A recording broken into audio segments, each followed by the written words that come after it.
Students, today I shall present the audio lesson Dr. B.R. Ambedkar. Here's the summary. Dr. B.R. Ambedkar is an extract from the message which the former President of India, Sri R. Venkataraman, wrote in the book Dr. B.R. Ambedkar, The Man and His Message. This is a commemorative volume edited by Sri Sudarshan Agarwal. Ambedkar was a voracious reader. We can recognize one of the important characters in Ambedkar. Dr. Ambedkar was a voracious reader. Voracious means insatiable. He had insatiable thirst for books throughout his life. He was so fond of reading books that he used to curtail, means reduce or cut down his daily needs. Two incidents prove his love for books. First incident was that he purchased 2,000 old books in New York. The second one is that at the time of the second round table conference in London, he bought so many books that they had to be sent to India in 32 boxes. Why was Dr. B.R. Ambedkar influenced by the 14th Amendment to the Constitution of USA and Mahatma Phule? Instances of atrocities of the higher stratum of society against the lower stratum have been the sordid state of affairs in many countries. In America, if the blacks were discriminated against, in India, people belonging to the scheduled castes have been the victims of ill treatment by the upper castes. Ambedkar, who himself being from the suffering class, was deeply troubled by the gross injustice of the situation. While in USA, he was naturally influenced by the 14th Amendment to the Constitution of USA, which gave freedom to the black Americans. It made him envision the parallel of the situation in India, where there was discrimination of the depressed classes. When he came back to India, he was influenced by the life and work of Mahatma Phule for the votary of a classless society and women's upliftment. He was impressed with both these situations. He then decided to work for the upliftment of his underprivileged brethren. He started many newspapers like Moorkha Nayak, Bahishkrit Bharat and Samata. They were at once recognized as authentic voices of the depressed classes. Likewise, institutions set up by him, such as the Hitakarini Sabha and the Independent Labour Party of India, became vehicles of change. He was elected to the Bombay Legislative Assembly under the Constitution of India Act 1935. His flair for legislative work became evident to the whole nation, and he was requested to serve on the drafting committee of the Constituent Assembly and was made its chairman. Why is Dr. Ambedkar remembered as the pilot of the drafting committee? Dr. Ambedkar is remembered as the pilot of the drafting committee as his explanation to the assembly was done with great patience, tact and frankness. He unraveled the most complicated legal concepts in a simple language which even the layman understood. It is a rare gift.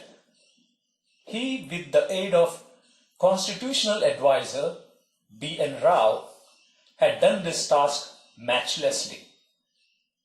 He understood the distinctive needs of one's own society by drawing examples and experiences of other nations and then raised the magnificent system brick by brick, which now stands as the fundamental rights in the Constitution of India.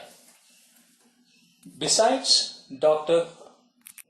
Ambedkar, the other notable members of the drafting committee were Alladi Krishnaswamy Iyer, K.M. Munshi, and N. Gopalaswamy Iyengar.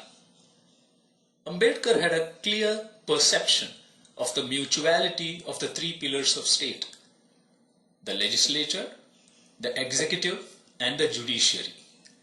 At the same time, he had a sense of the importance of a citizen's role. According to Dr. Ambedkar, what is a constitution? Dr. Ambedkar made a significant observation on the constitution. He observed that the constitution is a fundamental document which defines the position and power of the three organs of the state, which are the legislature, the executive, and the judiciary. The purpose of constitution is not merely to create the organs of the state, but to limit their authority also. If no limitation was imposed upon the authority of these organs, there will be complete tyranny and oppression. Pandit Nehru chose Dr. Ambedkar as Law Minister of Independent India because he recognized Dr. Ambedkar's skill in the field of law and legislation. He realized that Baba Saheb had a vision of social justice, a vision which sought to be infused into the new Indian polity. So he chose him to be the Law Minister of Independent India. It was a tribute to the success of Baba Saheb's own campaigns against social injustice. Nobody could have dreamt that one born in a Mahar family would be a law minister, lawmaker, and get the title Modern Manu.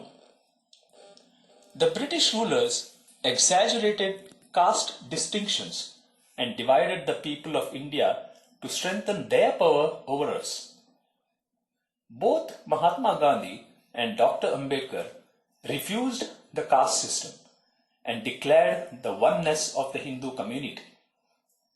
Gandhiji did so by reminding the higher castes of their duty towards the depressed classes, and Baba Saheb did the same by reminding the depressed of their rights to equality with the higher and more powerful castes. With one person stressing the duties and the other stressing the rights, together they brought about a revolutionary change in social thought. Pandit Jawaharlal Nehru described Baba Saheb as a symbol of revolt when he passed away in December 1956. He said that Ambedkar kept the people's mind awake and did not allow them to become satisfied about matters which could not be forgotten. He helped in rousing up those groups in India which had suffered for so long in the past. Baba Saheb Ambedkar always stressed the importance of constitutional methods to achieve social objective. There can be no doubt that the day is not far off when Baba Saheb Ambedkar's dream of Samata will become a reality. Thank you, friends.